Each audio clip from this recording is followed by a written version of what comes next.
इतनी है कि बीजेपी जो बोली झूठ बोली, जो बोली नरेंद्र मोदी जो बोले 2023 साल की भारतीय जनता पार्टी का चुनाव हुआ। प्रदेश के लोगों ने उन्होंने भी जो कहा फिर से विश्वास किया।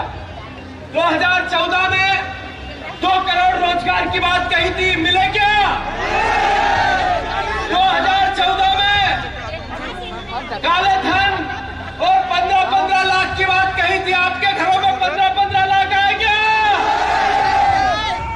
2014 में नरेंद्र मोदी जी ने कहा था मैं किसानों की आय दुगनी करूंगा, हुई क्या? फिर 2023 के रिसेंट चुनाव हुए, शिवराज जी के नेतृत्व में हुए, हमारे नेता कमलनाथ जी थे। बहनों को कहा गया 3000 रुपए देंगे, जैसे ही चुनाव हुआ मिले क्या? तो अब 2700 रुपए गेहूं की बात की थी उन्होंने, नरेंद्र मोदी की गारंटी 2700 रुपए गेहूं के दाम हुए क्या? साथियों, 2014 में नरेंद्र मोदी जी आए थे, देश ने बदलाव किया, उन्होंने जो बातें की उस पर विश्वास किया। 2023 साल की भारतीय जनता पार्टी का चुनाव हुआ। प्रदेश के लोगों ने उन्होंने भी जो कहा फिर से विश्वास किया।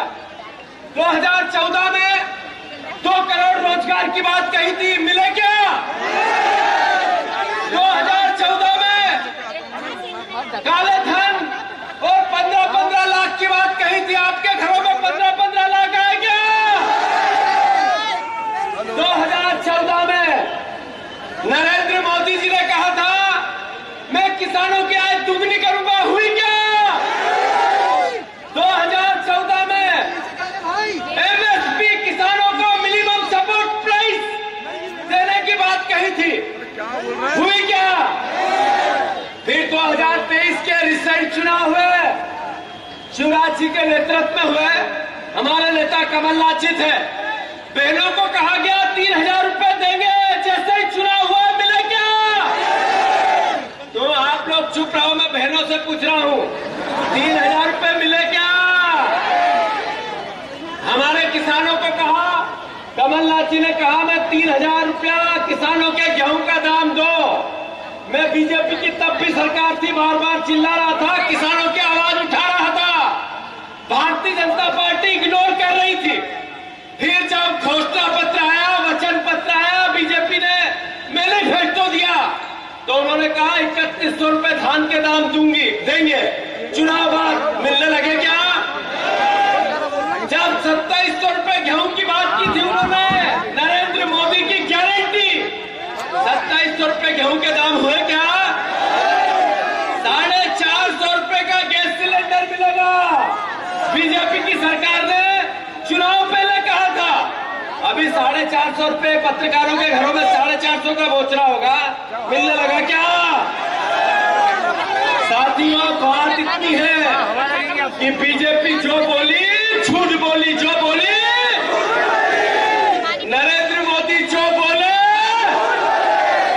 बस एक बात ध्यान रखना, छिंदवाड़ा और कमलनाथ जी, अगर पूरे देश में, पूरे भारतवर्ष में, पूरे दुनिया में छिंदवाड़ा को अगर जाना जाता है, मैं ये नहीं कह रहा हूं कि उससे पहले छिंदवाड़ा की पहचान नहीं थी, पर पिछले 40-45 साल से एक परिवार का वो व्यक्ति जो अपने बच्चों के भविष्य के लिए घर बनाता है, एक परिवार का वो व्यक्ति मुखिया जो अपने बच्चों के भविष्य के लिए दुकान, मकान, जमीन जायदाद और संपत्ति इकट्ठी करता है।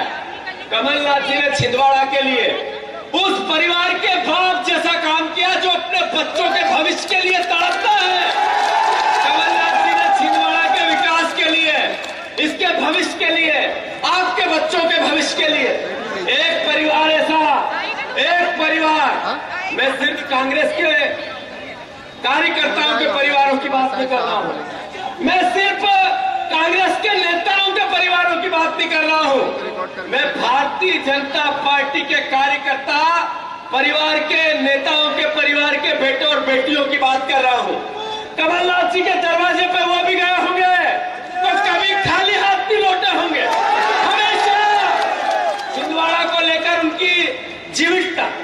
समर्पण, उनका अपनात्व। हमारी 15 महीने की सरकार थी, हर महीने कैबिनेट होती थी, पर हर कैबिनेट में छिंदवाड़ा के लिए कुछ न कुछ होता था। ये थे कमलनाथ। साथियों, मैं अनुरोध करना चाहता हूं कि भारतीय जनता पार्टी ने जिस तरीके का कार्य व्यवहार किया, आप देखो अभी electoral bond Bharatiya Janata party ने ईडी भेजी, गिरफ्तार किया, मुकदमे लगाए और 100 करोड़ रुपया उसी कंपनियों से चंदा ले लिया। भारतीय जनता पार्टी ने धंधा दिया, प्रोजेक्ट दिए और उन्हीं कंपनियों से फिर से करोड़ों रुपए बॉन्ड में चंदा ले लिया। जो नरेंद्र मोदी ये कहते थे मेरे ना कोई आगे है न कोई मेरे पीछे है, न खाऊंगा न खाने दूंगा। पता चला कहते थे स्विस बैंक की मेरे पास लिस्ट है, काला धन लाऊंगा, अरबों रुपए लाऊंगा। जब स्विस बैंक की लिस्ट आएगी तो सबके घरों में 15-15 लाख को मुफ्त में पहुंच जाएगा। कहते थे कि नहीं कहते थे? अरे कहते थे कि नहीं कहते थे? स्विस बैंक की लिस्ट नहीं आई, लिस्ट आई एसबीआई की। उसमें सारा काला धन सफेद होके भारतीय जनता पार्टी के खातों में निकला। दोस्तों, कांग्रेस की ईमानदारी पर ये प्रश्न चिन्ह नहीं लगा सके। मैं आप सबको बताना चाहता हूं, मैं आप सबको कहना चाहता हूं कि कांग्रेस के कार्यकर्ता के मुंह में जबान रहनी चाहिए। हम हैं वो जिन्होंने देश को आजाद कराया, हमारे ये विचार है वो जिसने देश की उन्नति के लिए शहादत दी, हमारा ये विचार है वो जो लोकतंत्र को मजबूत और ताकतवर बनाने में फिर शहादत देनी पड़ी तो पीछे नहीं रहेगा। साथियों, भारतीय जनता पार्टी का एक सांसद कहता है, मैं खासकर आदिवासी भाइयों को बताना चाहता हूं, भारतीय जनता पार्टी का एक सांसद कहना चाहता है, कहता है कि 400 सीटें चाहिए। किस लिए चाहिए? इसलिए कि संविधान बदलना है। क्या बदलना है? साथियों, आपके बच्चों के आरक्षण पर, आपके भविष्य के जो कांग्रेस पार्टी की मूल भावना है समानता के अधिकार पर भारतीय जनता पार्टी वार करना चाहती है। मैं अनुरोध करना चाहता हूं आप सबसे, मैं आप सबसे अनुरोध करना चाहता हूं कि जब तक आप एकजुटता से एक मत होकर कांग्रेस पार्टी को ताकत नहीं देंगे, तब तक छिंदवाड़ा की सीट कांग्रेस की झोली में नहीं डालोगे, तब तक कोई पीछा मत छोड़ना। मैं अनुरोध करना चाहता हूं सभी परिवार के साथियों से कि भारतीय जनता पार्टी ने एक अभियान चलाया है कांग्रेस के कार्यकर्ताओं को और कांग्रेस के नेताओं को भारतीय जनता पार्टी में ज्वाइन कराने का। भाजपा में कौन जा रहा पता है आपको? जो छिंदवाड़ा के लोग गए, मैं सबको नहीं जानता हूं, न उनके काम धंधे को जानता हूं, मैं उन सब आपसे अनुरोध करता हूं जिसका रेता का काम होगा, जिसका ट्रांसपोर्ट का काम होगा, जिसकी बसें होगी, जिसका अवैध काम होगा, जिस पर पुलिस में कोई किसी प्रकार की प्रशासन की कार्रवाई होने का डर होगा, ऐसे ही लोग बीजेपी में गए। सही कह रहा हूं गलत? अरे सही है कि गलत? जो लोग सत्ता हमारे पास थी तो कमलनाथ जी के कंधों पर बैठकर अरबपति बन गए। जो लोग कमलनाथ जी की सहायता से अपने परिवार को आर्थिक संपन्न बना दिया, अगर इस घड़ी में नकुल नाथ जी के साथ नहीं हो सकते हैं तो बीजेपी के साथ हो सकते हैं क्या? जब बदलेगा समय तो ये भारतीय जनता पार्टी के जो प्रत्याशी है, जिनके चरित्र की भावना पूरा छिंदवाड़ा जानता है कि नहीं जानता है? उनके कारनामा को पूरा छिंदवाड़ा जानता है कि नहीं जानता है? कुछ लोग कमलनाथ जी पर अलग अलग तरह से वार करके नेता बनना चाहते हैं, कुछ लोग कमलनाथ जी को चुनौती देकर बड़े बनना चाहते हैं, पर खजूर के पेड़ जैसे कोई भी बड़ा हो जाए न छांव देगा न फल देगा, बरगद का पेड़ ही बड़ा होता है, कमलनाथ जी ही बड़े हैं। अभी कुछ समय पहले भारतीय जनता पार्टी ने एक षड्यंत्र रचा, एक कॉन्स्पिरेसी रची और अफवाहें उड़ाई। जब मेरी कमलनाथ जी से बात हुई मैंने बयान दिया था भोपाल में, आप लोगों ने सुना था। अरे मैंने मीडिया से बात की थी, छिंदवाड़ा के साथियों को बात पता चली नहीं चली? वो बात मुझे कमलनाथ जी ने कहा था, जीतू मीडिया की ट्रांसपेरेंसी है, जाओ मीडिया से बात करो और बताओ कि मैं इंदिरा गांधी का तीसरा पुत्र हूँ, गांधी परिवार का साथ छोड़ ही नहीं सकता। तब मैंने मीडिया से बात की और ये एहसास कराया भारतीय जनता पार्टी को कि कमलनाथ जी कोई छोटे मोटे छुट भैये जो नेताओं को ले जाते हैं। आप लोग 28 विधायक ले गए थे। अच्छा, एक बात और मैं आपसे करना चाहता हूँ। मैंने ग्वालियर में भी कमलनाथ जी ये बात कही थी कि पिछले 5 साल में जब कमलनाथ जी अध्यक्ष थे, हमारी सरकार बनी और वापस गिरी, तब 57 कांग्रेस के विधायक लेवल के नेता और जिला अध्यक्ष बीजेपी में गए थे। उसके बाद मैंने उनकी लिस्ट निकाली अभी 1 महीने पहले। मैंने पूछा इन सबको जो बीजेपी लेके गई थी, ये राजनीतिक रूप से कहाँ है? 7 लोग राजनीतिक रूप से जिंदा थे, बाकी सब मर गए राजनीतिक रूप से, एक जिंदा नहीं।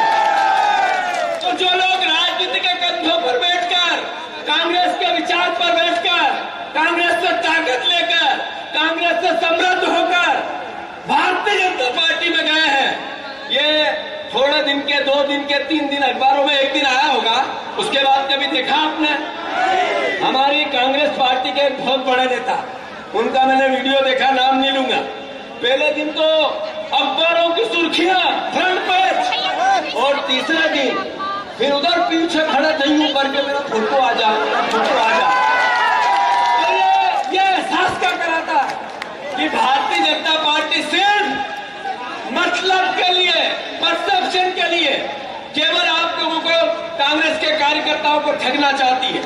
मैं अनुरोध करना चाहता हूं पूरे प्रदेश के कार्यकर्ताओं को, कमलनाथ जी यहाँ उपस्थित हैं, कांग्रेस का ये छिंदवाड़ा की पावन भूमि, ताकत से, हर जोर जुर्म की टक्कर से इन भारतीय जनता पार्टी को मुंह तोड़ जवाब तभी मिलेगा, तब छिंदवाड़ा की सीट प्रचंड बहुमत से कांग्रेस जीतेगी कि नहीं जीतेगी?